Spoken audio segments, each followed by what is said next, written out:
Hungarian Turanism, a movement to recreate the Hungarian identity as a non-European one, was quite fringe during its origins in the 18th century. By the 20s and 30s, the term Turan had really taken off among the general public, though, both in daily use and as a popular brand name.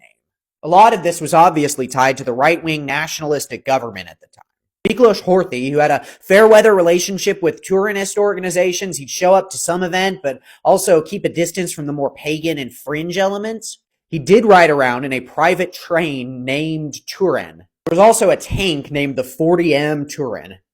It's obvious, too, though, that it was trendy at the time among the business class who were just trying to cash in on the term's popularity and probably weren't that invested in the pseudo-intellectual movement. In fact, the central organization, the Turanian Society, kept griping to registration bodies that they wanted approval for anyone using the name, with Yenochanuki, the leader, complaining, "I was never given an active role and they did not even attempt to invite me to general meetings." That said, here are some funny products that use the name.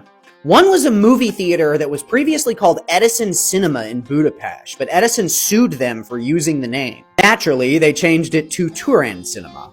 There was a Turan goldsmith workshop that lobbied the government to make medallions. There was also a Turan coal and wood trade company and a Turan domestic and foreign trade company, as well as a Turan shoe factory. You can still find lots of products made by the Turan stationery company, like this pencil, presumably not shown to size. Or this graphite. The registration court eventually decided there were too many companies using the word Turan, rejecting the Turanian carpet weaving company by saying, "In consideration of the significance of the word Turan, I am of the respectful opinion that it is hardly permissible for any trade company engaged in the production and marketing of carpets to use the attributive Turanian to its name."